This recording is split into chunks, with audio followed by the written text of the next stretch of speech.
मला पंचकर्म करायचे. पंचकर्म म्हणजे काय हो डॉक्टर? असा प्रश्न अनेकदा अनेक जण मला विचारतात. तर पंचकर्माबद्दल अनेक समज, गैरसमज आहेत. आज आपण या व्हिडिओच्या माध्यमातून तेच सर्व दूर करूयात. नमस्कार, मी डॉक्टर सुचिता. सर्वप्रथम पंचकर्म म्हणजे नेमकं काय? तर आयुर्वेदात मुळात चिकित्सा करताना 2 पद्धतींद्वारे केली जाते. एक शमन चिकित्सा आणि दुसरी म्हणजेच शोधन चिकित्सा. शमन चिकित्सा म्हणजे एखादा उद्भवलेला आजार किंवा शरीरामध्ये वाढलेले दोष विविध औषधांच्या सहाय्याने नियमित करणे किंवा व्याधीला बरा करणे म्हणजेच ही शमन चिकित्सा.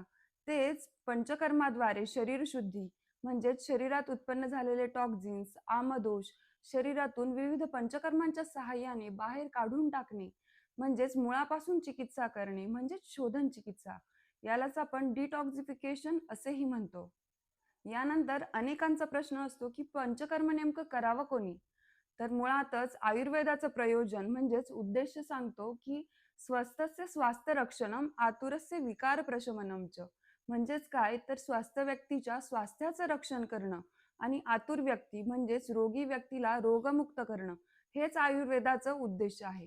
तर पंचकर्माद्वारे आपण रोगी व्यक्तीला रोगमुक्त तर करू शकतोच, परंतु ज्यांना व्याधी नाही, जे हेल्दी इंडिव्हिज्युअल्स आहे, त्यांची हेल्थ उत्तम राहण्यासाठीही पंचकर्मामुळे मदत होते. म्हणूनच पंचकर्म हे योग्य त्या ऋतूत, योग्य त्या वैद्यांच्या सहाय्याने जरूर केले पाहिजे. अनेकांना प्रश्न असतो की पंचकर्म नेमकं करावं कधी? तर वसंत ऋतू म्हणजेच साधारण मार्च-एप्रिल हा काळ, यामध्ये वमन हे पंचकर्म करता येते. विरेचन हे पंचकर्म साधारणतः शरद ऋतू म्हणजेच सप्टेंबर-ऑक्टोबर हा काळ यामध्ये करता येतं. बस्ती हे पंचकर्म वर्षा ऋतू म्हणजे जुलै-ऑगस्ट हा काळ यामध्ये करता येतं. हेल्दी इंडिव्हिज्युअल्स आपल्या शरीरामध्ये वाढलेल्या दोषांनुसार त्या त्या ऋतूमध्ये पंचकर्म करू शकतात. आणि जे व्यक्ती काही व्याधीने ग्रस्त आहेत, असे व्यक्ती वैद्यांच्या सल्ल्याने योग्य त्या काळामध्ये पंचकर्म करू शकतात. यानंतर सर्वात महत्त्वाचा आणि वारंवार विचारला जाणारा प्रश्न म्हणजेच पंचकर्माने फायदा काय होतो? तर पंचकर्मामुळे शरीरातील आम म्हणजेच टॉक्झिन्स बाहेर पडल्यामुळे शरीर तसेच मन हे निरोगी होते. जुनाट आजार बरे होण्यासाठी मदत होते. रोगप्रतिकार शक्ती सुधारते.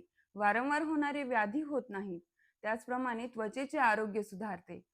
तारुण्य टिकून राहण्यासाठी मदत होते. म्हणूनच आपण पंचकर्म वर्षातून एकदा तरी जरूर करायला हवं. यानंतरचा विचारला जाणारा प्रश्न म्हणजेच पंचकर्म कोणकोणते असतात?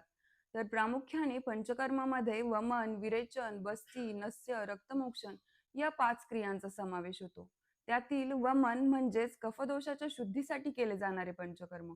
यामध्ये उलटीचे औषध रुग्णाला देऊन उलटी वाटे शरीरातील टॉक्झिन्स म्हणजेच आमदोष हे शरीराबाहेर काढले जातात. यानंतरचं पंचकर्म म्हणजेच विरेचन. हे विरेचन पंचकर्म आपण प्रामुख्याने शरद ऋतूमध्ये करतो आणि हे पित्तदोषाच्या शुद्धीसाठी केले जाणारे पंचकर्म आहे. यामध्ये जुलाबाचे औषध देऊन शरीरातील टॉक्झिन्स हे शरीराबाहेर काढले जातात. त्याचप्रमाणे बस्ती ही चिकित्सा प्रामुख्याने वातदोषासाठी केली जाणारी चिकित्सा आहे. यामध्ये विविध औषधी तेल किंवा काढे यांचा वापर करून आपण रुग्णाला एनिमा देतो, ज्यामुळे शरीराची अगदी व्यवस्थित शुद्धी होण्यासाठी मदत होते. यानंतरचे पंचकर्म म्हणजेच नस्य. यामध्ये काही थेंब औषधाचे हे नाकात सोडले जातात, ज्यामुळे खांद्याच्या वरील सर्व अवयवांचे वेगवेगळे विकार यावर हे नक्कीच अतिशय फायदेशीर ठरते. यानंतरचे पंचकर्म म्हणजेच रक्तमोक्षण.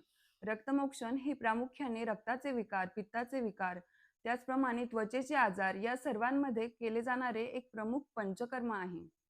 आपल्याला ही पंचकर्माबद्दल काही शंका आहे का? कमेंटमध्ये नक्की सांगा. त्या शंकेचं आम्ही जरूर निराकरण करू. आणि हो, पंचकर्म करण्यासाठी आणि अधिक माहितीसाठी श्रीपाद आयुर्वेद येथे अवश्य भेट द्या आणि श्रीपाद आयुर्वेदच्या YouTube चॅनलला सबस्क्राईब करायला विसरू नका.